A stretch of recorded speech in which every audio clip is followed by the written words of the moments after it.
बिल्कुल, शुरू करते हैं हमारी क्लास। और आज हम करेंगे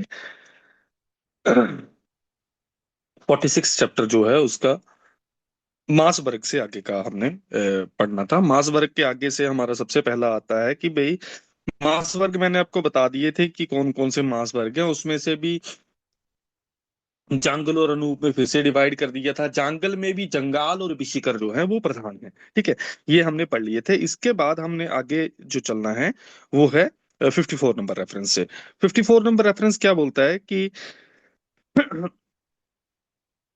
ये जो सारे के सारे जंगाल वाले हैं, ये जंगाल वाले कौन से वाले चीजें हैं? जंगाल वाले काला हिरण, श्वेत हिरण, नीलांड हिरण, कुरंग हिरण, फिर कृतमाल मृग, शरभ, श्वदंष्ट्रा, श्वदंष्ट्रा को गोला कर लेना। फिर अगला पृछत मृग। ये सारे के सारे जंगाल मृग होते हैं और ये सर्वश्रेष्ठ होते हैं। क्या क्या करते हैं ये? बात पितहरा तीक्ष्णा, हृदय बस्ती शोधनाश्च। ठीक है। फिर आइए, इनमें से जो एण मृग है ये ज्यादा अच्छा होता है, सबसे श्रेष्ठ वही है। हमें मांसों में बताइए सबसे श्रेष्ठ मांस कौन सा बताया था चरक ने? एण का मांस, एण हरिण का मांस। और सबसे बेकार मांस कौन सा बताया था? गौ का मांस, चरक सूत्र सन 25 में। ठीक है, अहितकर मांस जो बताया था वो गौ का मांस। और श्रेष्ठ मांस जो है अगर खाना पड़े तो एण हरिण का खाना है। फिर यही चीज इन्होंने बता रखी है, संग्राही है ये सारे कुछ। ये इन्होंने अब मृग, ताम्र मृग। ठीक है, काले मृग को एण, ताम्र मृग को हरिण कहते हैं। ठीक है, जो ना काला ना ताम्र हो उसे कुरंग कहते हैं। तो ये डेफिनेशन एक पूछी जाती है कि जो हमारा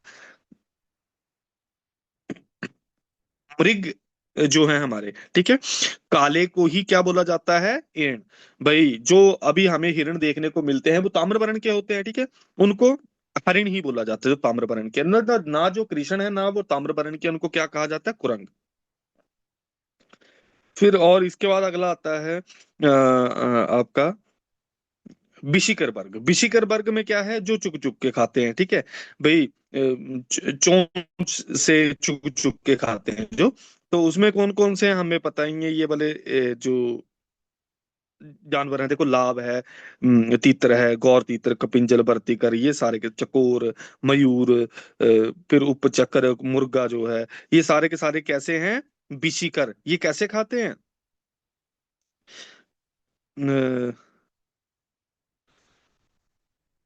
और ये लघु शीतल और क्षय दोष नाशना। ठीक है, फिर इनमें से जो सबसे श्रेष्ठ है वो कौन से वाला है? वो आपका लाभ का ही मांस है। ठीक है, लाभ का मांस सर्वश्रेष्ठ चरक ने भी बोला था, मतलब पक्षियों में जो है। और क्यों? सनिपाते च पूजिता, सनिपातज रोगों में ये पूजित है, मतलब सनिपातज रोगों में इसको श्रेष्ठ बोला गया है। फिर आगे आओ जरा आप, जो है आपका तीतर। तीतर जो आपको पता ही है, तीतर मारते हैं। सर्वदोषाग्नोग्राही, सर्वदोषाग्नो किसको बोला गया? तीतर को बोला गया। फिर इसके बाद तक कपिंजल। कपिंजल जो है आपका भाई ये कफ उत्थित रोगों में और मंद बात रोगों में इसको श्रेष्ठ बोला गया। इसको हाईलाइट कर लेना। कफ उत्थतेषु च रोगेषु मंद बाते च शस्यते। ये किसके लिए बोला गया? आपका कपिंजल। फिर अगला और कुछ नहीं है, कर कर कुछ नहीं है, मयूर। मयूर का एक चीज देखो, देखने को सुंदर लगता है, गाता बहुत सुंदर है, हमें पता ही है ना। ये वाला जो लिखा जाएगा, स्वर, मेधा, अग्नि, दृक्, श्रोत्र, इंद्रिय, दाढ़, कृता, ये हमेशा क्वेश्चन पूछा जाता है ये वाला।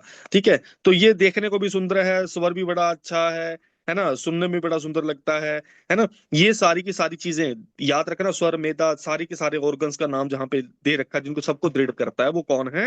वो मोर है। फिर आता है मुर्गा। मुर्गा दो प्रकार का होता है, एक जंगली मुर्गा, एक होता है भाई जो घरेलू मुर्गा है। ठीक है, ग्राम्य वाला मुर्गा और दूसरा वन वाला।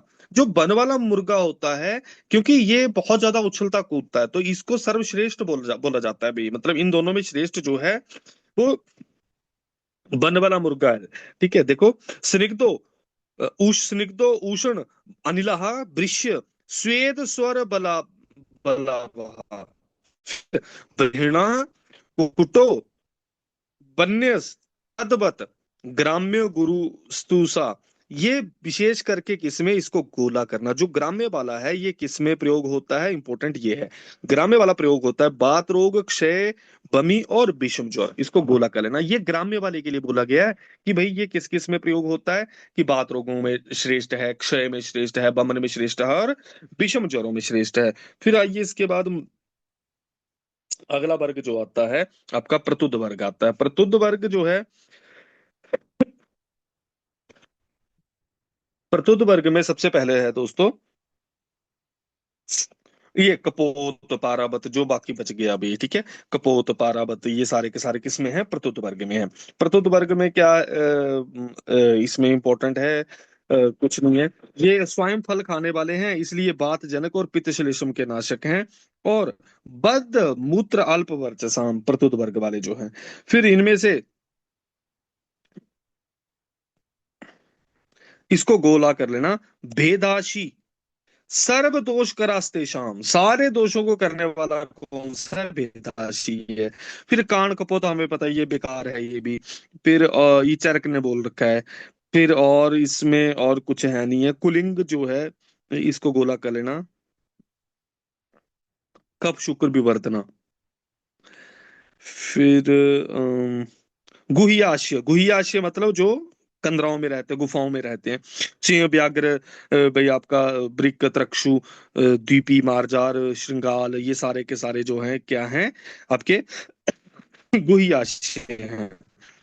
गुहियाश्य किस किस जो गुहिये में रहते हैं, ये किन विकारों में श्रेष्ठ होते हैं, नेत्र गुह्य विकाराणाम, ठीक है। हिता नित्यम की नेत्र गुह्य विकाराणाम, नेत्र और गुह्य के विकारों में ये विशेष करके हितकारी हैं, ठीक है। इसको गोला कर लेना, ठीक है। गुह्य वाले हैं जो गुह्य विकार, गुह्य विकार मतलब जो हमारे पेल्विक रीजन के डिसऑर्डर्स हैं उनमें, ठीक है। फिर आइए अगला, अगला आता है आपका प्रसह। प्रसह जो होता है दूसरों के ऊपर जो डिपेंडेंट रहते हैं, ठीक है। प्रसह कौन से, जो दूसरे के भी मांस मूस के ऊपर डिपेंड रहते हैं, जैसे कौआ कुआ है, ठीक है। तो काक, कंक, कुरर, चाश, भास, शश, ये उल्लू, चील, गिद्ध, ये सारे के सारे जो हैं आपके, जो है ये प्रसह जो होते हैं। देखो इनमें से एते सिंहादि भी सर्वे समाना व्यास आदि रस विशेषात शोषिणे हिता, ये विशेष करके जो प्रस जो है, इसको याद रखना, स से सह, स से भाई आपका शोषी के लिए हितकारी। फिर आइए अगला जो है आपका पर्ण मृगा। पर्ण मृग क्या है, जो भाई ये सारे पूती, घास, बंदर, ये सारे के पर्ण मृग इनको बोला जाता है। ये कैसे होते हैं, काश, श्वास, अर्श, नाशना, नाशना का श्वास और अर्श में हितकारी बोले गए ये पर्णमृग, कुछ नहीं है। फिर बिलेशिया मतलब बिल्लों में जो रहते हैं, बिल्लों में जो रहते हैं उनके क्या गुण बता रखा है, बर्चो मूत्रम सहतम कुरुते बीरी उष्णम पूर्वत स्वादुपाक, का कुछ नहीं है ये। का श्वास अर्श कार्श्य अपहश्च। फिर इन बिलेशियों में से भी किसका मांस जो है इन्होंने सर्वश्रेष्ठ बोला है, यहाँ पे खरगोश का। खरगोश के मांस को कैसा बोल रखा है इन्होंने, कि बात पित्त प्रशमनी, सॉरी, पित्त कफ अपहा, ठीक है। पित्त कफ अपहा, और भाई नाति शीतल वीर्यत्वात्, बात साधारणो मता, कि भाई बात को हल्का फुल्का प्रकोप और प्रशमन करने में साधारण होता है। तो क्वेश्चन में पूछा जाएगा बात साधारणो मता किसके लिए बोला गया, आपके खरगोश के लिए। फिर गोदा जो है कुछ नहीं है ये गोदा। फिर आइए अगला, आप शल्य को कुछ नहीं है। ग्राम्य वर्ग, ग्राम्य वर्ग कौन से हैं, जो हमारे आसपास के जानवर हैं, जैसे घोड़ा है, ये गधा, बकरा, ये सारे के सारे इनको ग्राम्य वर्ग में लिया गया। इनमें से सबसे इंपॉर्टेंट है बकरे का मांस। बकरे को क्या बोला गया, नातिशीतो गुरु स्निग्धो मंद पित्त कफ समृता। और अन्न अभिसंधि, क्वेश्चन में पूछा गया था, तेषां पीनस नाशना, कि अन्न अभिसंधि किसका मांस है, ठीक है। तो अन्न अभिसंधि जो है वो आपका किसका मांस बोला जाता है, बकरे का मांस बोला जाता है। और इनको चरक ने बोल रखा है शरीर धातुओं के समान होता है बकरे का मांस। फिर श्वास काश प्रतिशाय कुछ नहीं है ये वाला। सीधा आइए आप अनूप वर्ग पे, श्लोक नंबर, आप श्लोक नंबर 93 पे। अनूप वर्ग कितने प्रकार के हैं, पांच। कौन कौन से हैं, कूलचर, प्लव, कोशस्थ, पादिना और मत्स्यश्च इति। ये पांच प्रकार के माने गए हैं। इन 5 प्रकारों में से सबसे पहला आता है हमारा कूलचर। कूलचर क्या है? जो भाई पानी पूनी में 10 मिनट बैठते हैं, फिर भाई घूम फिर के जो मोटी चमड़ी वाले जानवर होते हैं, ठीक है, इनमें हाथी, नीलगाय, भैंस, चामर, स्त्री, ये सारे के सारे आते हैं। भाई कूलचर कैसे होते हैं? वात पित्तनाशक, भाई शीत वीर्य बलवर्धक, स्निग्ध मूत्रल और कफवर्धक होते हैं, कुछ नहीं है ये। फिर आइए अगला, इनमें से कुछ है हमारे पास। इसमें से एक क्वेश्चन है, ये वाला श्लोक नंबर 103 में पूछा जाता है, पितृम पवित्रम आयुष्यम, ये किसके लिए बोला गया? खड़ग पिच्छिता। ठीक है, इसको गोला कर लेना।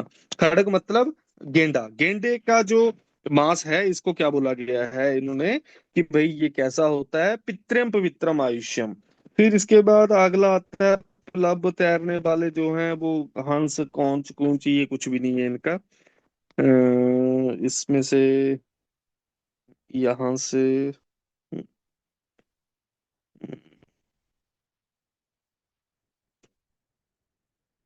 फिर आता है सीधा ही श्लोक ये 112 में, मत्स्यास्तु द्विविधा नाद्य समुद्रश्च, नदी और समुद्र वाली दो मछलियां होती हैं। फिर 113 में, इनमें से जो नदी की मछलियां हैं ये कैसी हैं? रोहित की ये पाठनी पुटनी सारी की सारी, इनमें से श्रेष्ठ हमें पता है ये कौन सी होती है, ठीक है, रोहितक नामक जो है। नदी के मत्स्य जो है ये कैसी होती है? नाद्य मधुरा मत्स्य, गुरु मारुतापहा, रक्त पित्त करश्च उष्णा, स्निग्ध अल्प वर्चसा। फिर अगला आता है, ना अत्यर्थ पित्त कोपना, ये किसके लिए बोला गया? रोहित मत्स्य के लिए। फिर पठानी मत्स्य, फिर सरोवर और तालाब में उत्पन्न होने वाली मत्स्य स्निग्ध और मधुर रस युक्त होते हैं। महाहृद में होने वाली मछलियां जो बड़े बड़े जलाशयों में होती हैं, ये बलवान और छोटे जलाशयों में उत्पन्न अल्प वाली वाली होती हैं, कुछ नहीं है ये। समुद्री मत्स्य जो है ये पित्त को नहीं बढ़ाने वाली होती है, इसको गोला कर लेना। ठीक है, ना अति पित्तला समुद्र वाली मत्स्य, श्लोक नंबर 119। फिर नाद्य गुरुवो मध्य, नदियों वाली जो है गुरु मध्य से होती हैं, बिकॉज बिकॉज की वो जोर लगाती है, नदियों में फ्लो ज्यादा होता है ना, पुच्छ आस्य चारिणा, कि मुंह और पूंछ को ज्यादा हिलाने की वजह से। लेकिन सारस तड़ागा नाम, तू विशेषण शिरो लघु, सारस और तड़ाग, तड़ाग वाली जो है उसका विशेष करके सिर लघु होता है। ठीक है, इसको गोला करना। नदियों वाली का क्या होता है गुरु? मध्य भाग। और सारस और तड़ाग वालों का क्या गुरु होता है? लघु क्या होता है? सिर। फिर आइए अगला,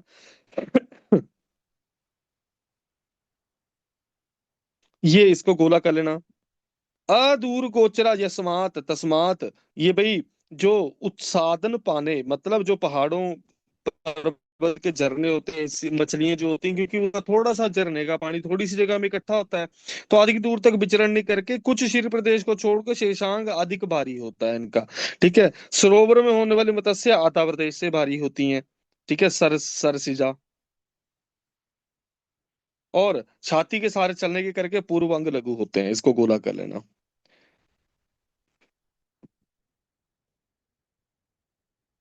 अब इनमें से भी जो बेकार मांस है, बोला जो सूखा हुआ मांस है, दुर्गंध युक्त है, रोग से ग्रसित है, विष इनसे दिग्ध जो है, शस्त्र आदि से विद्ध है, जीर्ण दुर्बल बालक, खराब आहार खाने वाले पशु पक्षियों का मांस नहीं खाना चाहिए। ये कुछ नहीं है ये मांस में। और सीधा ही शुष्क मांस को जो है, इसके दोष बता रखे हैं। शुष्क मांस के क्या दोष बता रखे हैं? अरोचक, प्रतिशाय, कारकम तथा ये भारी होता है। फिर विष और रोग से मरे हुए मांस मृत्युजनक होता है। बाल प्राणियों का मांस बमन कराता है, इंपॉर्टेंट, इसको गोला कर लेना। ठीक है। फिर वृद्ध का मांस का श्वास करता है। फिर रोगग्रस्त प्राणियों का मांस त्रिदोष का प्रकोपक होता है। ठीक है, ये इन सबको मार कर लेना। और दुर्बल प्राणियों का मांस बात का प्रकोप करता है। तो हमारे पास भाई शुष्क मांस जो है ये क्या है? भाई प्रतिशाय करने वाला होता है, गुरु होता है। दूसरे नंबर पे विष वाला क्या है? मृत्युजनक होता है। तीसरे नंबर पे जो बच्चे का है बमन करता है, बूढ़े का है का श्वास करता है। फिर रोगग्रस्त प्राणी का खाएंगे तो त्रिदोष का प्रकोप करेगा।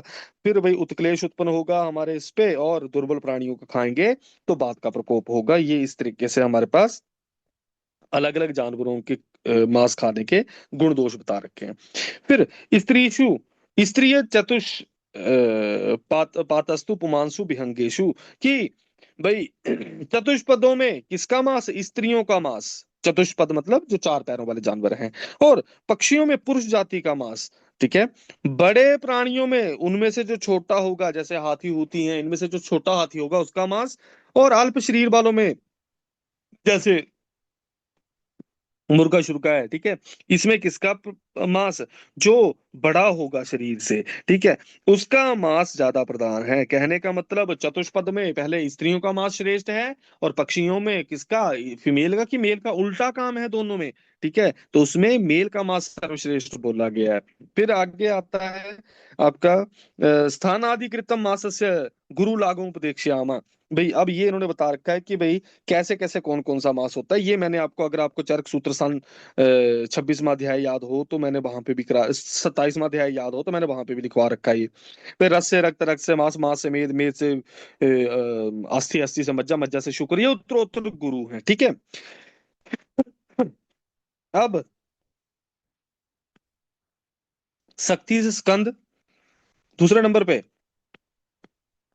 अब देखो, शक्ति, स्कंद क्रोड़, शिर, पार, पाद, कर, कटी, पृष्ठ, चर्म, काल्यक, यकृत, अंतराणी। कि भाई इन्होंने क्या बोला, बोला शक्ति टांगों, टांगे गुरु होती हैं, फिर उसके बाद उससे कम भाई गुरु होने वाला जो है स्कंद। स्कंद से जो मतलब अगला गुरु है उसको क्रोड़, हृदय प्रदेश को बोला गया। हृदय से सिर, सिर से पैर, पैर से हाथ, हाथ से कटी, कटी से पृष्ठ, पृष्ठ से आपका चर्म, चर्म से काल्यक, काल्यक किसको बोलते हैं, यकृत को। और भाई सबसे लास्ट में आपका काल्यक, दो चीजों को बोला, काल्यक, काल्यक पैनक्रियाज को बोला जाता है, काल्यक भृक को बोला जाता है ना। और लास्ट में आता है हमारा जो है वो यकृत, यकृत के बाद आंत्र। ये उत्तरोत्तर एक दूसरे से गुरु होते हैं, इसका सीक्वेंस आपने लिख लेना है। फिर स्त्री और पुरुष दोनों जातियों में, पक्षियों में सिर, स्कंद, कटी, पृष्ठ, शक्ति, इनमें से पूर्व पूर्व गुरु होते हैं, ठीक है। और रक्त आदि धातुएं जो है उत्तरोत्तर भारी होती हैं, इसको गोला कर लेना।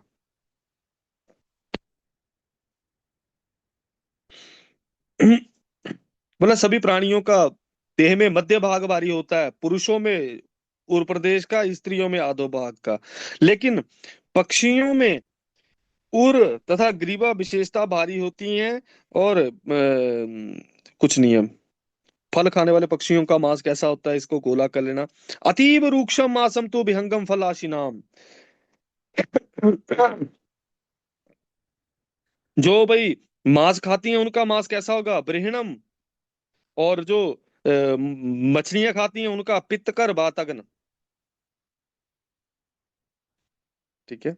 पित्तकर होता है, और बातअग्न होता है धान्य खाने वाले पक्षियों का। फिर और कुछ नहीं है, जल में होने वाले। इस तरीके से आपको ये सारा का सारा खत्म होता है। सबसे लास्ट श्लोक को मार्क करना है इसका, मास वर्ग का। चार शरीर अवयव स्वभाव धातु क्रिया लिंगम प्रमाण संस्कारो मात्रा च अस्मिन् परीक्षेत। फिर इसके बाद आता है आपका फल वर्ग। तो फल वर्ग में चरक ने श्रेष्ठ कौन सा माना है, चरक ने फलों में श्रेष्ठ कौन सा माना है, या हितकर किसको माना है, ठीक है। श्रेष्ठ कौन है, श्रेष्ठ है हमारा कौन सा फल, द्राक्षा, ठीक है। श्रेष्ठ कौन सा है, द्राक्षा। और अश्रेष्ठ कौन सा है, निकुच, है ना। ये हमने चरक सूत्र स्थान 25वें चैप्टर में पढ़ा था, ठीक है। तो चरक बोलते हैं श्रेष्ठ है द्राक्षा, अश्रेष्ठ है निकुच। आइए जरा फल वर्ग के बारे में देखते हैं। कुछ नहीं है ये फल वर्ग, इनमें सबसे पहले दाड़िम जो है, कितने प्रकार का बोला गया दाड़िम, द्विविधा, ठीक है। द्विविधम तत्व विज्ञेय मधुरम अम्लम चैव, ठीक है। ये मधुर और अम्ल दो प्रकार का है। फिर आमले का फल, ये कैसा होता है, सर्वदोष अग्नम। और ये चक्षुष्य है, ये सारा का सारा बता रखा है। अब फले भी हो अभ्यधिकम च तात, इसको हाईलाइट कर लेना। ये किसके लिए बोला गया, भाई आमले को, सारे फलों में श्रेष्ठ यहाँ पे। फिर आइए आगे, करकंदू, कोल, बदर का, ये सारे के सारे बेर के ही वेद हैं, कुबल, बदर, करबंदू, करकंदू, ठीक है। ये कच्चे होने पर पित्त कफ का वर्धन करते हैं, पक जाने पर बात पित्त का नष्ट करने वाले होते हैं। कुछ नहीं है। हम्म, और ये सिंचिता फल सेब के लिए बोला गया, कैसा होता है, क्षायम स्वादु संग्राही, ठीक है। क्षायम स्वादु संग्राही, और कैसा होता है आम कपित अस्वरम, कुछ नहीं है ये। आम कपित जो है आपका अस्वर्य होता है, ये तो हमें पता ही है। आम कपित अस्वर्य मतलब स्वर को खराब करने वाला। फिर आइए आगे, कफनिलहरम पक्वम कंठशोधनम। और पक्व वाला जो है ये कैसा होता है, कंठशोधन करता है। तो ये आम कपित, कपित के लिए बोला गया। फिर नींबू के लिए बात आई, नींबू कुछ नहीं है ये। अगला आता है आम्र के गुण। अब आम्र के गुण ये जो अलग अलग बता रखे हैं देखो। बाल आम्र जो है जिसमें गुठली नहीं पड़ रखी, वो बात पित्त को पैदा करता है। बद केसर जिसमें गुठली पड़ जाती है ना, जिसके हम चटनी बनाते हैं, गुठली होगी वो पित्त को उत्पन्न करता है। और पका हुआ हृदय रुचि वर्धक, ये बढ़ाने वाला। ठीक है, रस में मधुर बात नाशक बल वर्धक गुरु पित्त का विरोध, पित्त अविरोधी। ठीक है, पित्त अविरोधी। पित्त अविरोधी किसका मूत्र है? और चरक सूत्र स्थान पहले अध्याय में आबी, आबी मतलब भेड़ का। पित्त अविरोधी मूत्र किसका है? भेड़ का। ठीक है, ये तो इसको पित्त अविरोधी मूत्र, ये चरक का लिखवा रहा हूं। ठीक है, आबी का है। आबी मतलब भेड़ का। तो ये कुछ बता रखे हैं। तो बाल आमर जो है वो क्या करता है भाई, बात पित्त को बढ़ाने वाला होता है। बद केसर जो है पित्त को उत्पन्न करता है। जो पक्व जो है वो क्या करता है भाई, आपका बल बुल बढ़ाने वाला, पित्त का अविरोधी होने वाला है ये।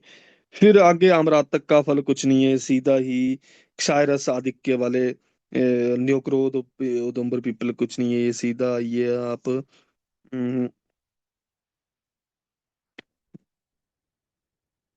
बिल्व के ऊपर। बिल्व कहाँ है? श्लोक नंबर 174 175 पे देखो। ये एक क्वेश्चन एक बार पूछा गया था पूती मारुत वाला। इस पे आता हूं मैं। देखो, जो हमारा सबसे पहले है बिल्व। बिल्व कैसा है कि भाई, कफ बात का नाशन करने वाला, तीक्ष्ण स्निग्ध संग्राही, अग्निदीपन, कटु तिक्त क्षाय और उष्ण होता है। किंतु जब पक जाता है ये, तो कैसा होता है भाई? देखो, सभी फल पक्के अच्छे होते हैं। ठीक है, यहाँ पे सभी फल पक्के हुए श्रेष्ठ हैं। किसको छोड़ के? इसको, बिल्व को छोड़ के। बिल्व को छोड़कर, याद रखना इसको। सारे जो जितने भी फल है वो पके हुए ग्रहण करने हैं, बिल्व को छोड़ के। बिल्व के उल्टे काम है पक्व होने पर। ठीक है, बिल्व कच्चा ही खाया जाता है, इसको याद रखना आप। फिर और द्राक्षा गंभारी, इसमें कुछ है नहीं है। टंक हम्म, हम्म, ये कुछ नहीं है। तोब्रक फल। अब आता सीधा ही तोब्रक फल, बाय बटंगी कुछ नहीं है इनके, याद तो रहेंगे नहीं। ठीक है, ये देखो, ये जो मैंने बिल वाली आपको बात बताई ना, ये श्लोक यहाँ लिखा है। श्लोक नंबर 209। ठीक है, देखो, फलेषु परिपक्वम यत गुणवत उदाहरिता। ठीक है, कि भाई जो पक्व होते हैं, ठीक है, यही है बिलवाद अन्यत्र विज्ञेयम आमम तद्धि गुणोत्तरम। कि सारे फल जो है पके हुए गुण युक्त होते हैं। ये कैसा है आपका कि भाई, बिल्व का जो है कच्चा ही अच्छा है। फिर अगला आता है आपका शाक वर्ग। शाकों में चरक ने श्रेष्ठ कौन सी बताई थी? है ना, शाक, शाक चरक, कौन सी श्रेष्ठ बताई है? जीवंती की शाक। ठीक है, अश्रेष्ठ कौन सी है? आपकी सरसप। ठीक है, श्रेष्ठ किसकी है? जीवंती की शाक। अश्रेष्ठ किसकी है? सरसप शाक। चरक ने बोल रखा है। लेकिन इन्होंने शाक वर्ग में सबसे पहले अगर आप देखोगे, तो इन्होंने कौन से वाले हैं, कुष्मांड कुष्मुंड, इन सब का वर्णन कर रखा है। फिर इसमें एक इंपॉर्टेंट मार्क करने वाला है, वो कालिंदक का। ठीक है, इसको गोला कर लेना। कालिंदक का क्या है?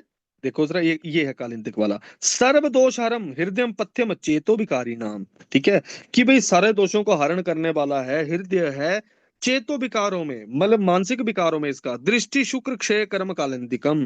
ठीक है, फिर अगला और आता है आपका त्रपुस वाला, ये कुछ नहीं है। फिर आगे आता है तेषाम गुरु भी साधु शीतला पिपली कफा शुष्का। ये अब पिपली के दो भेद बता रखे, तेषाम गुरुवी स्वादु शीतला पिपली आर्द्रा, जो गीली पिपली है, ठीक है, और शुष्का जो है ये क्या है, कफ अनिल अग्नि, ये कफ को बढ़ाने वाली हो गई, ठीक है, गुरु होती है क्योंकि आर्द्र वाली, और शुष्क वाली जो है कफ अनिल को नष्ट करने वाली। और पित्त अविरोधिनी, फिर से पित्त अविरोधी आया, इसको हाईलाइट कर लेना, ठीक है।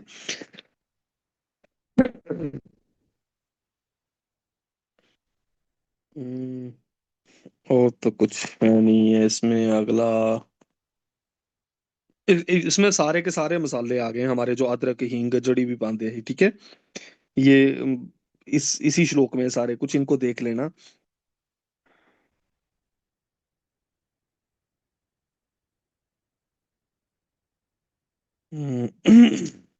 वीर नींबू कुछ नहीं है, ये कासमर्द कुछ नहीं है। फिर आती है सीधी ही मूली के बारे में, कुछ नहीं है, ये मूली के बारे में भी सर्वतोषनाशक बोली गई है। हम्म, ये इसको हाईलाइट करना, पुष्पम च पत्रम च फलम तथैव यथोत्रम ते गुरु प्रतिष्ठिता, 243 नंबर रेफरेंस को, इसको हाईलाइट कर लेना। फिर आइए अगला आप, रसोन कुछ नहीं है ये, संधान कृत करने वाला है, ये अस्थि संधान करो। पांडु मटर का शाक कुछ नहीं है, चुक ये भी।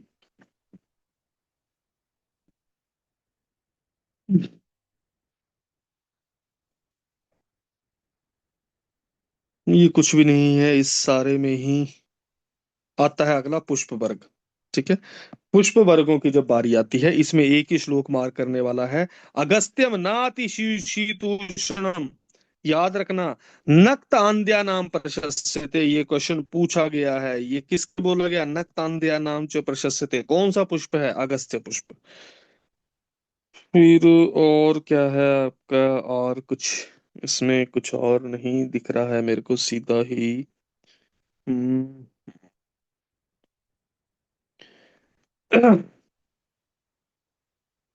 आंख भी कुछ नहीं है, सीधा ये श्लोक नंबर 297, पुष्पम पत्रम फलम नालम कंदम, ठीक है, कि भाई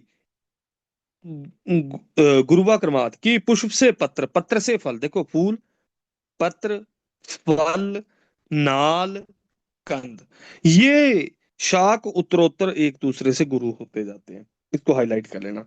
फिर आइए कंद।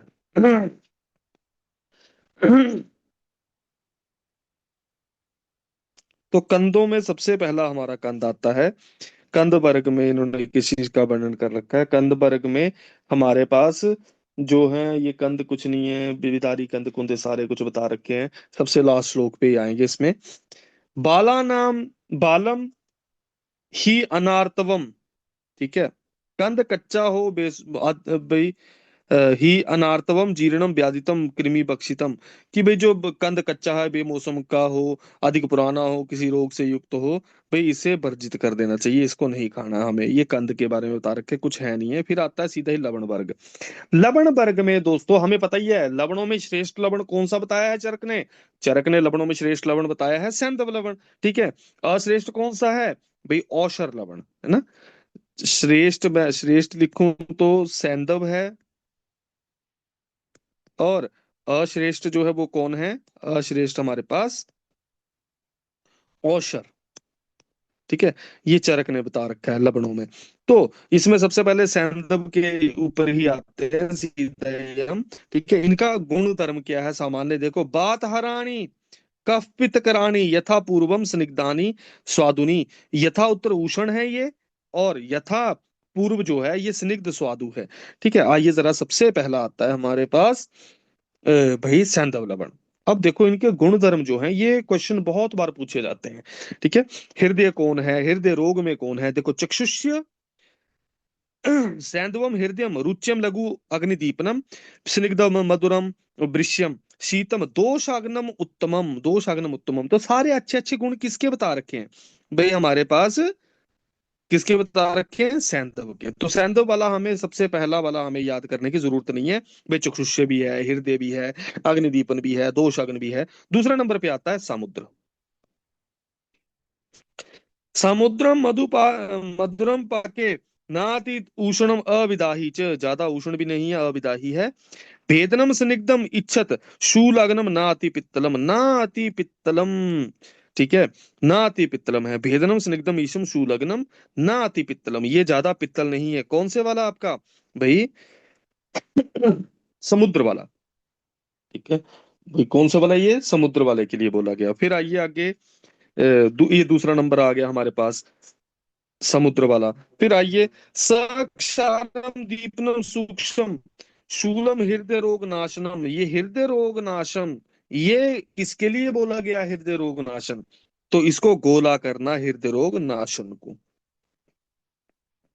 और इसके अलावा, रोचनम तीक्ष्णम उष्णम बिड्डम, ब से बिड, व से बातन लोमनम। ठीक है, तो बिड जो लवण है ये कैसा है? बातन लोमक है, साथ में हृदय रोगनाशनम है। फिर आइए सोवर्चल, सोवर्चल फिर से हृदय आएगा ये। ठीक है, हृदय जो है आपका सैंधव सोवर्चल दोनों है, देखो जरा। सोवर्चल लघु सोवर्चल वीर्य उष्णम विषदम कटु गुलम शूल विबंधाग्नम हृदयम सुरभि रोचनम, इसको गोला कर लेना। हृदय भी है, ठीक है, ये सुवर्चल लवण के लिए बोला गया है। भाई सुरभि मतलब बड़ी अच्छी सुगंध वाला है, और रोचन रुचि पैदा करने वाला है। ये रोमक लवण, रोमक लवण क्या है? रोमकम तीक्ष्णम अतिउष्णम बेबाई कटुपाकी च बात अग्नम लघु विषयंदी सूक्ष्म बिड भेदी, गोला कर लेना। रोमक जो है वो कैसा है? बिड भेदी, मल का भी भेदन करने वाला, और उड़ल भी है। तो रोमक क्या करता है? ये हमारा बेबाई भी है, और बिड भेदी और मूत्रल भी है। फिर आइए अगला आपका कौन सा चलता है आपका? औद्भिद लवण। ये फिर से कैसा है? बातन लोमनम। आइए जरा आप आके इन दोनों को मिला देना आप। ठीक है, बातन लोमन है ये। फिर आइए अगला आप, पित्त कोपनम गुट्टिका, हम कुछ नहीं है। बस इन इनमें से याद रखना, हृदय कौन सा है? हृदय हमारा हृदय, बस इन शब्दों से ही पकड़ लेने आप। ठीक है, सैंधव और सोवर्चल, क्लियर है। दूसरा, हृदय रोगनाशन, रोग नाशन, ये कौन सा हृदय रोग का नाशन करता है? वो है हमारा सैंधव के बाद दूसरा कौन सा? सवर्चल, समुद्र, नहीं समुद्र नहीं, बिड। ठीक है, और बात अनुलोमन मैंने आपको पहले ही मार्क करा दिया है। ठीक है, तो इनको आप एक बार देख लेना लवणों में। फिर इसके बाद अगला आता है क्षार। कौन कौन से क्षार हैं जो हमें पता है? यव क्षार, सज्जी क्षार, पाकिम क्षार, टंकन क्षार। फिर इन क्षारों में जो गुणधर्म क्या है? गुलमार्श ग्रहणी प्रतिशाय को नष्ट करते हैं, ये पाचक होते हैं, रक्त पे कारक होते हैं, और दस्तावर होता है। दस्तावर इतने खतरनाक होते हैं कि भाई अगर किसी ने ज्यादा इंटेक कर लिया, क्षार किस में होता है? इनो में क्षार होता है ना, हमारा सर्जिका क्षार होता है उसमें, जो इनोन एसिडिटी कोन। तो ये क्षार क्या करता है? क्षार का काम क्या है? जब क्षार और अम्ल रस मिल जाते हैं तो कौन सा रस बनता है? क्षार और अम्ल रस मिल जाते हैं तो मधुर रस बनता है। ये सुश्रुत ने बता रखा है, चिकित्सा स्थान में हम आर्ष के संदर्भ में पढ़ेंगे। ठीक है, तो क्षार और जब अम्ल रस इन दोनों को मिला देते हैं, तो जब पेट में अम्लता होती है, अम्ल पित्त की कंडीशन होती है, तो हम क्षार, सज्जिका क्षार का जब यूज करते हैं, तो वहां पे इमीडिएट एसिडिटी जो है चली जाती है, क्योंकि वो मधुरता को प्राप्त हो जाता है अम्ल रस और क्षार आपस में मिलकर। ठीक है, लेकिन अगर इसको ज्यादा क्वांटिटी में इंटेक कर लें, तो मैंने देख रखा है कि भाई अल्कलाइन, पूरी बॉडी अल्कलाइन हो जाती है जब, तो क्या हालत होती है उसकी। ठीक है, क्योंकि अल्कलीज होते हैं ये क्षार सारे। तो इन्होंने इसका जो है, मैंने देख रखा है कि ग्रीन कलर का स्टूल ही निकल रहा था पेशेंट को। तो उसका क्या था हिस्ट्री, कि उसने एक ही दिन में 12-13 इनो के पैकेट खाए थे। तो आइए जरा अब आगे। फिर और जो है, ये सारे पित्तकर हैं, कुछ नहीं है, ये सीधा ही आता है आपका। हम्म। फिर स्वर्ण, ये स्वर्ण के लिए बोला गया। स्वर्ण कैसा है? स्वादु हृदय ब्रहणम रसायनम। ठीक है, फिर अगला आता है चांदी के लिए। चांदी कैसा है? पित्तवातनुत। ताम्र कैसा है? क्षाय मधुरम लेखनम शीतलम सरम। फिर आइए कांस्य, जो है आपका कांस्य चक्षुष्य है। फिर अगला आता है लोह, ये कुछ नहीं है। फिर प्रपुष लेखन करने वाला है। फिर कुछ नहीं है। मणिया जो है ये क्या है? पाप माँ लक्ष्मी मलापहा, अलक्ष्मी मलापहा। और यस, ये आता है अब आपका इंपॉर्टेंट। ठीक है, देखो इनमें हाईलाइट करते जाएंगे। देखो, सबसे पहले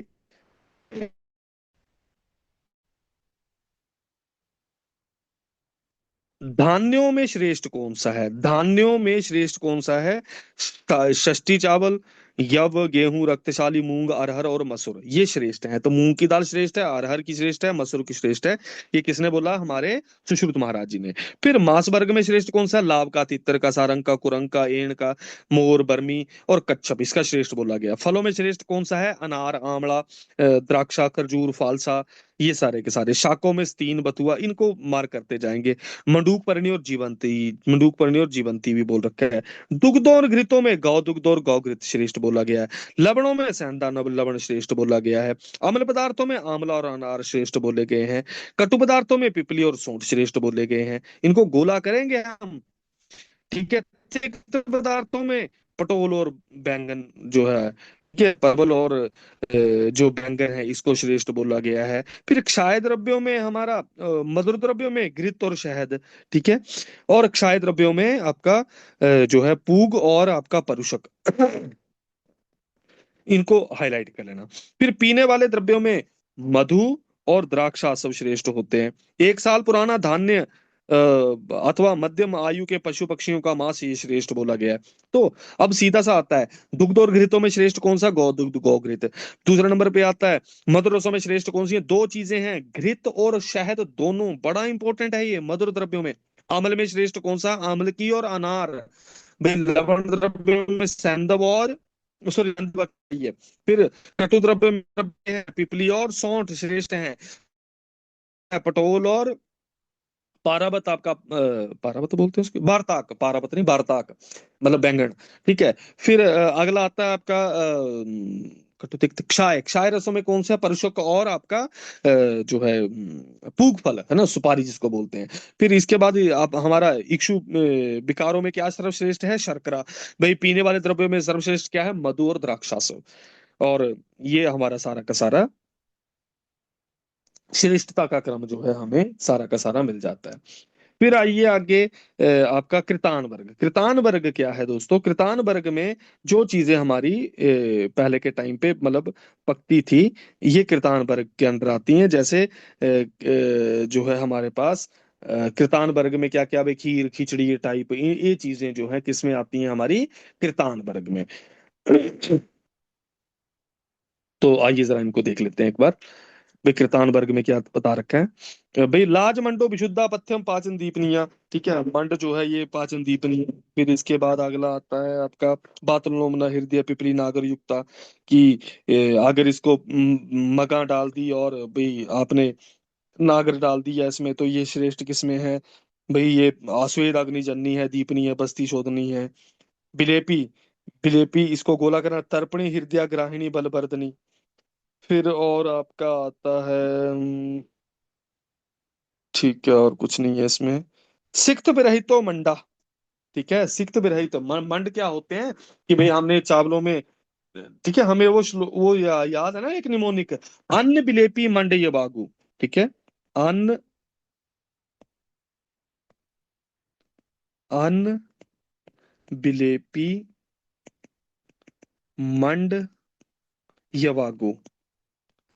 5, 4, 14, 6 लागू, कहने का मतलब अन्न में 5 गुना जल मिलाओ, बिलेपी में 4 गुना जल मिलाओ, मंड में 14 गुना जल बनाओ, और यवागु में 6 गुना जल मिला के बनाने को बोल रखा है। क्लियर है? तो अन्न बिलेपी मंड यवागु 5, 4, 14, 6 लागू। तो अब क्योंकि मंड में कितना गुना जल डला है? 14 गुना जल डला है। तो इसीलिए ये कैसा होगा? इसमें चावलों के कण होंगे? नहीं होंगे, सिक्त विरहितो मंडा। ठीक है, पेया जो है इसमें भी 14 गुना जल डलता है, लेकिन इसमें थोड़ी बहुत सिक्त होती है। ठीक है, सिक्त मतलब थोड़े बहुत चावलों के कण हमें देखने को मिलेंगे। फिर इसके बाद बिलेपी बहुसिक्ता। बिलेपी बहुसिक्ता मतलब इसमें चावल बहुत ज्यादा होंगे, क्योंकि बिलेपी में कितना गुना जल है? 4 गुना। और यवागु बिरल द्रवा, यवागु में को क्या बोल रखा है? कि इसमें द्रव होगा ही नहीं। साइड में लिख लेना, बीबीसी, बिलेपी, इसको बीबीसी कहने का मतलब बिलेपी बिरल द्रवा बिरल द्रवा, ये किसने बोला? चक्रपाणि ने। क्लियर है, चक्रपाणि ने बोल रखा है। बिलेपी द्रव, बिरल द्रवा। ठीक है। शारंगधर का ये सेम ही है श्लोक, है ना, कि भाई सारा का सारा बिलेपी बहुसिकता वाला, और ये सारा का सारा सेम है शारंगधर का। ये जो मैंने आपको 5 4 14 6 लागू है ना, ये दिख गया आपको, विमर्श में श्लोक है ये। फिर आइए, दुग्ध में पकाई हुई खीर जो है, बिष्टंबी पायसो बल्ल्या। बिष्टंबी होती है, बल्ल्या है, ठीक है, और मेद कफ को करने वाली है। फिर बल्ल्या ये भी है खिचड़ी, लेकिन ये बात का नाशन करती है। ठीक है, ये कफ पित्त को तो बढ़ा रही है, ठीक है, लेकिन बात का नाशन भी कर रही है एट द सेम टाइम। फिर आगे,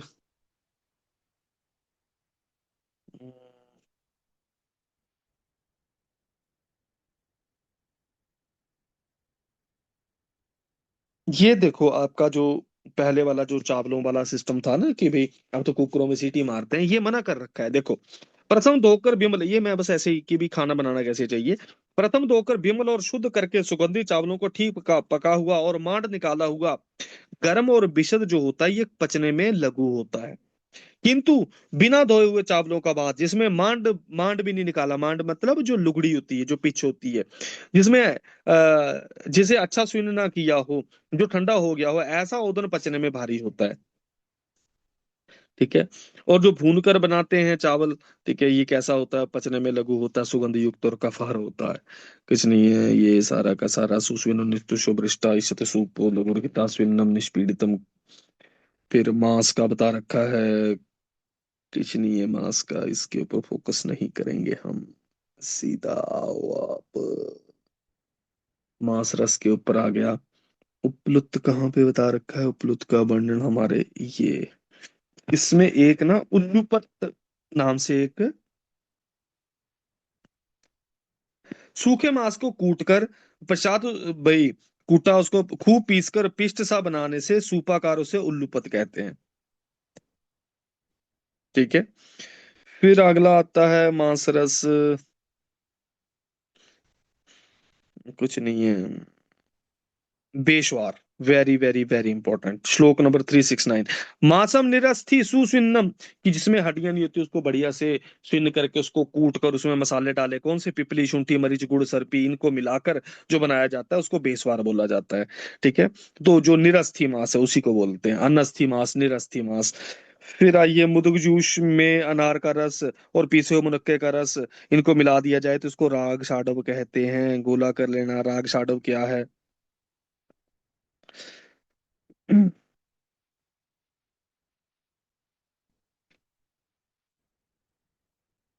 हम्म,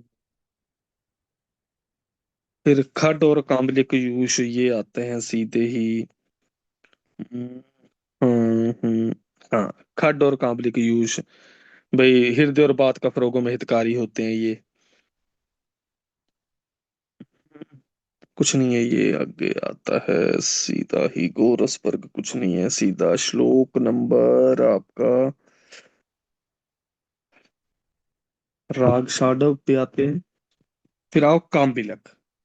काम्बिलक किसको बोला जाता है दोस्तों? दही का पानी अन्य किटाई से सिद्ध किया हुआ यूष कांबले का है। ठीक है। फिर जो तिलों की खल से बने अनेक पदार्थ जो हैं, ये अंकुर धान्य और अधिक अंकुरित धान्य जो है और सिंडाकी, ये पचने में गुरु होते हैं, ये सारे के सारे बता रखे हैं। आ, और राग साडव के लिए क्या बोल रखा है? राग साडव में गुड़ मिश्रित दही शरीर में स्नेहन करने वाला हृदय और वातनाशन है।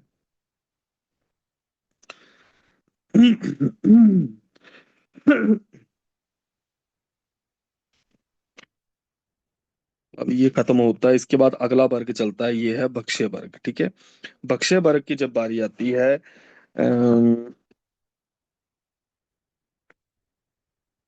इसमें सारे के सारे वैसे ही हैं, सामित, विस्यंदन, सीधा कूर्चिका, श्लोक नंबर 411 410 ये कूर्चिका, कूर्चिका से गुलाब जामुन जुमुन बनते हैं जो, ये भारी होते हैं, पित्तजनक नहीं होते। फल वर्ग, इक्षु वर्ग, कुछ नहीं है, ये सीधा ही भक्ष्य वर्ग में खत्म होता है। सीधे इसके बाद आता है अनुपान वाला, ये सबसे इंपॉर्टेंट आता है।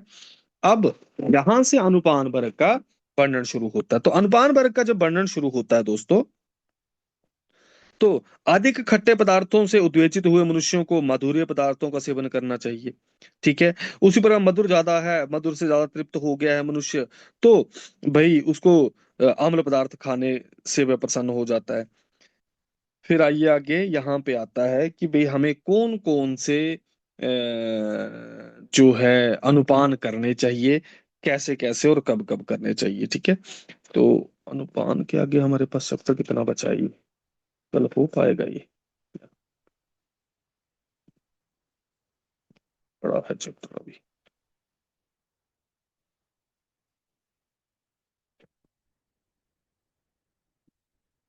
चलो अनुपान को थोड़ा सा अनुपान पढ़ लेते हैं। देखो सबसे पहले बोला शीत जल, उष्ण जल, आसव, मध्य, यूष, फलामल, धान्यामल, दुग्ध, मांस। ठीक है। ये सारे के सारे क्या हैं, ये अनुपान है सारे के सारे। ठीक है। फिर देखो वैद्य रोग, समय, औषध द्रव्य, भिन्न भिन्न प्रकार के भोज्य द्रव्य, इन सब का विचार करके उन भोज्यों का सेवन कराए। सर्व प्रकार के अनुपानों में अच्छे पवित्र पात्र में रखा हुआ अंतरिक्ष जल सर्वश्रेष्ठ है। तो अनुपानों में सर्वश्रेष्ठ किसको बोला गया, इसको हाईलाइट कर लेना, वो है आपका अंतरिक्ष जल। ठीक है। बहुधा जन्म से लेकर मृत्यु पर्यंत ये किसी को भी दिक्कत नहीं देता।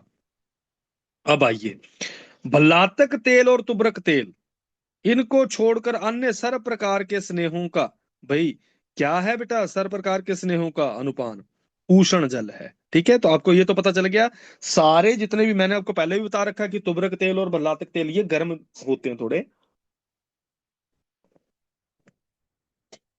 इनको छोड़ के। फिर आइए, कुछ सारे कहते हैं कि तेलों के सेवन में यूष अम्ल कांजिकम, कि भाई अम्ल कांजी और यूष इनका, ये पूय पता नहीं कि सेवन में, पूय नहीं है ये, इसको काट देना बेटा, ये पूय नहीं है, ये यूष है इसकी जगह। शब्द क्या है, शब्द है इसकी जगह यूष। ठीक है। ये यूष है। इसका अनुपान करना चाहिए तेलों के सेवन, कुछ आचार्य कहते हैं, सुश्रुत नहीं बोल रहे। फिर दूसरे नंबर पे आता है हमारे पास शहद और पिष्ठान के बक्से सेवन के पश्चात। भाई शहद खा लिया आपने, पिष्ठान खा लिया, पिष्ठान जैसे भी चौड़ाई रोटियां खा लिया, भाई कैसा पानी पियो, गर्म के ठंडा, ठंडा पानी पीना है, गोला, इस बड़ा इंपॉर्टेंट है। भाई सभी तेलों सभी स्नेहों के बाद हमें अनुपान क्या है, उष्ण जल। लेकिन भाई कौन से उसको छोड़ के, तुबरक तेल और भल्लातक तेल। शहद और पिष्ठान, शहद के बाद वैसे भी हम उष्ण चीजें नहीं लेते हैं। फिर दही और दूध से बने पदार्थ जो हैं, इनके सेवन के पश्चात तथा मद्य की पीड़ा तथा विष खा लेने पर, पिष्ट के बने हुए पदार्थों के सेवन के पश्चात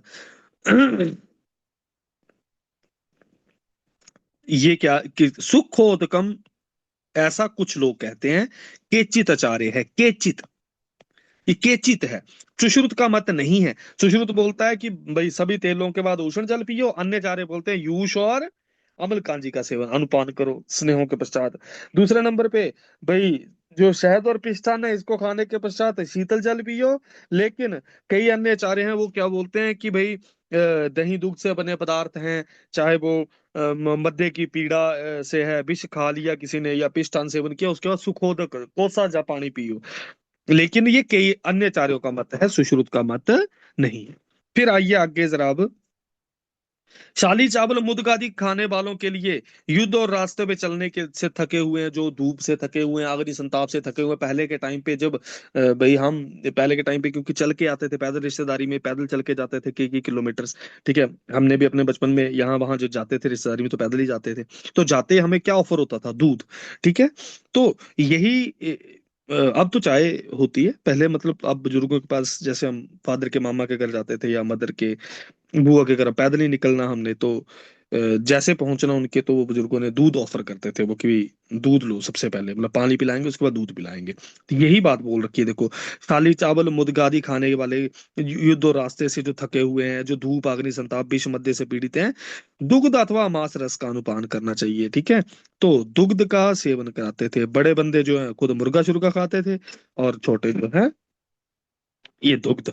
फिर आइए, उड़द आदि गृष्ट पदार्थ जो है, गृष्ट पदार्थों को खाने, उड़द आदि गृष्ट पदार्थों को खाने पर कांजी और दही के ऊपर का पानी दधिमस्तु का अनुपान है। तो भाई मांस आदि का अनुपान क्या बता रखा है, धान्यामल और दधिमस्तु। फिर आइए मद्यपान के अभ्यासी जो हैं, जो भाई मद्यपान पीने के भाई पीते हैं पहले से ही, मांस खाने के बाद उनको मद्य का अनुपान ही सर्वश्रेष्ठ है। ठीक है। किंतु जो मद्यपान नहीं करते उनको क्या लेना है, मांस सेवन पर जल अथवा फलाम्ल का अनुपान करना है। ठीक है, खट्टे फलों का अनुपान करने को बोल रखा है मांस खाने के बाद। फिर धूप मार्ग चलने पर अधिक भाषण देना, अधिक इससे क्लांत जो है उसको दुग्ध अनुपान अमृत के समान है। दुर्बल पुरुषों के लिए सुरा, स्थूलों के लिए क्या होता है, स्थूल को मधुदक, मधु और जल मिलाकर, शायद मिश्रित मधुदक, श्लोक में मधुदक लिखा होगा। हाँ, थूला अनुपानम मधुदकम, ठीक है, मधुदक होता है। निरामय मनुष्यों के भोजन के मध्य में, भाई भोजन के निरामय पुरुषों को कब लेना है, भोजन के मध्य में लेना है उसको अनुपान।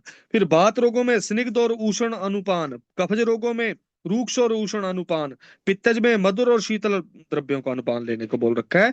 और वेरी वेरी वेरी इंपॉर्टेंट, रक्त पित्त के रोगी में भाई दो, दुग्ध और इक्षु रस का अनुपान, विष जो खाया हुआ है उसको, ये हाईलाइट करना, वेरी वेरी। अर्क शेलु शिरीषा नाम, शीरीष सिंधुवार तो हमने पढ़ रखा है, लेकिन भाई अर्क शेलु शीर्षा नाम और आसवास्तु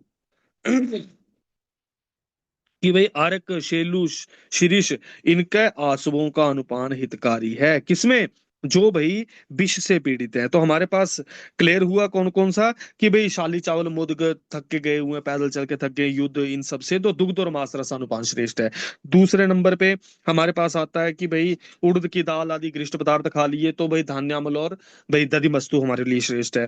मद्यपान का जो अभ्यासी है, अगर उसने मांस खा लिया तो मांस खाने के बाद उसके लिए श्रेष्ठ चीज क्या है, मांस खाने के बाद श्रेष्ठ चीज है उसके पास मद्य ही। अगर मद्य सेवन नहीं करता है तो जल और फलाम्ल है। भाई इसके बाद हमारे पास आता है अगला कि भाई जो धूप मार्ग में चलने से अधिक स्त्री से संयोग से रहता है उसको दुग्ध का अनुपान अमृत के समान है। दुर्लभ, दुर्लभ नहीं, दुर्बल के लिए, पुरुष के लिए सुरा श्रेष्ठ है। भाई मोटे बंदे के लिए मधुदक श्रेष्ठ है। भाई आपका निरामी आदमी जो है उसको भोजन के मध्य में चित्र विचित्र इसको पीना चाहिए। बात रोगों में स्निग्ध और उष्ण लेना चाहिए अनुपान, कफज वाले में रूक्ष और उष्ण लेना है, पित्तज वाले में शीतल और मधुर लेना है, और रक्त पित्त के रोगियों को दुग्ध और इक्षु रस। इंपॉर्टेंट है विष वाला, सबसे इंपॉर्टेंट यही है, आरक शेलु शीरिष, ये तीन द्रव्यों के से युक्त आसवों का प्रयोग करना है। ठीक है, इस तरीके से हमारा ये हुआ। इससे आगे अगले आसव जो है इसको हम कल करेंगे। ठीक है, कल हम ये चैप्टर को खत्म कर देंगे। कल थोड़ा सा हम लिखने का वाला पार्ट भी करेंगे, एक आध पार्ट ही होगा लिखने वाला मोस्ट लाइकली। अजीर्णों का वर्णन पढ़ेंगे और हाँ ये कल खत्म हो जाएगा मोस्ट लाइकली, पहले 40-50 मिनट में खत्म हो जाएगा। फिर इन चैप्टरों का टेस्ट लेंगे हम। ठीक है, आज के लिए इतना ही। Till then take care, bye bye, have a good day.